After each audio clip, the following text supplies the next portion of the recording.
James, in a couple weeks you'll be riding your 22nd MS150 bike ride. It'll be 22 consecutive years that you've ridden for multiple sclerosis.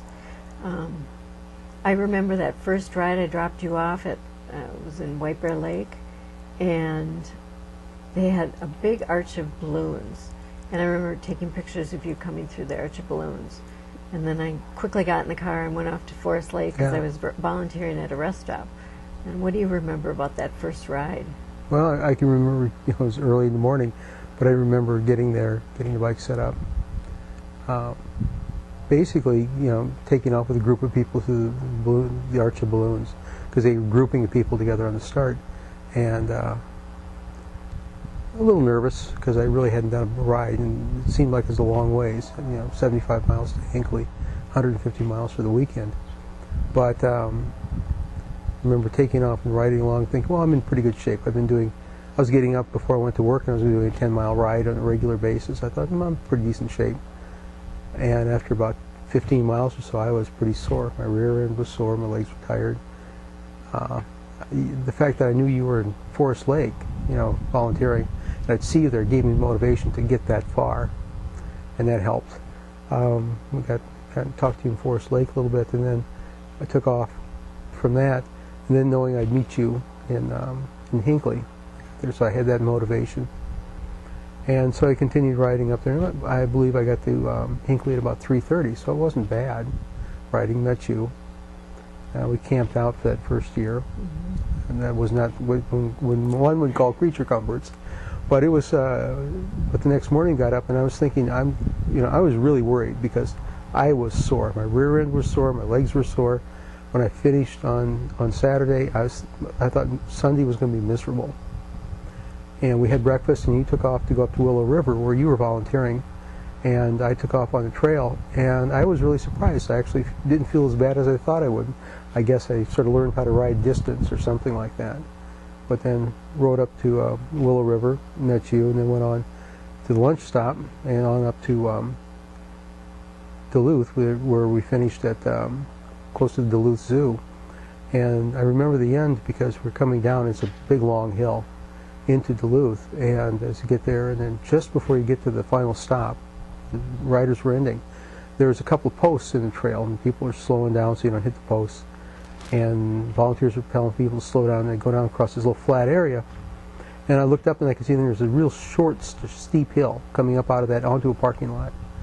And people were coming on because it's been slowed up a little bit. They're getting off their bikes. And I thought, I have made it this far. I'm not walking my bike up that hill. So I just stood up and I did everything I could to ride up that hill. And just as I came up over the top onto the flat, there's a long line of volunteers and people greeting us and making noise.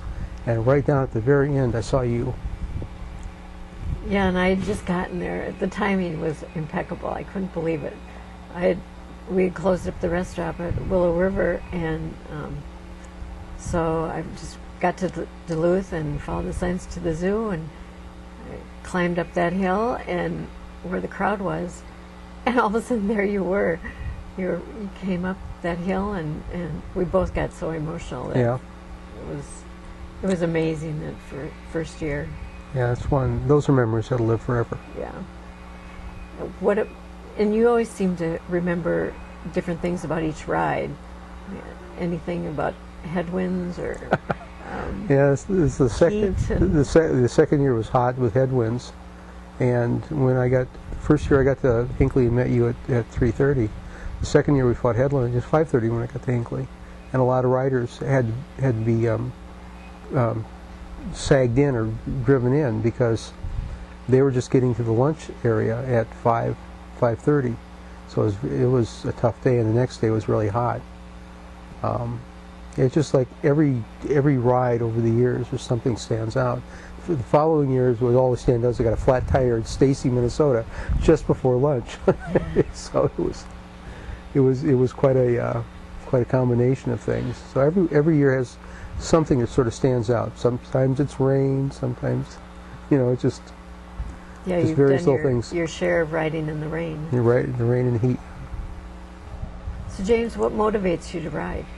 It's raising money for the MS Society to help to help you, and I guess there are another 10,000 people for the that are supported by the chapter in the Minnesota area. And I've got a website that's out there at it's busy.com/the little tilde curly character and the last name Lorenzen, Lorenzen, if you'd like to donate. Well, every year I just appreciate the effort that you put in writing. So thank you for writing for 21 years and the up and coming 22nd year. Thanks again, and have a safe and fun ride. I'm hoping for good weather.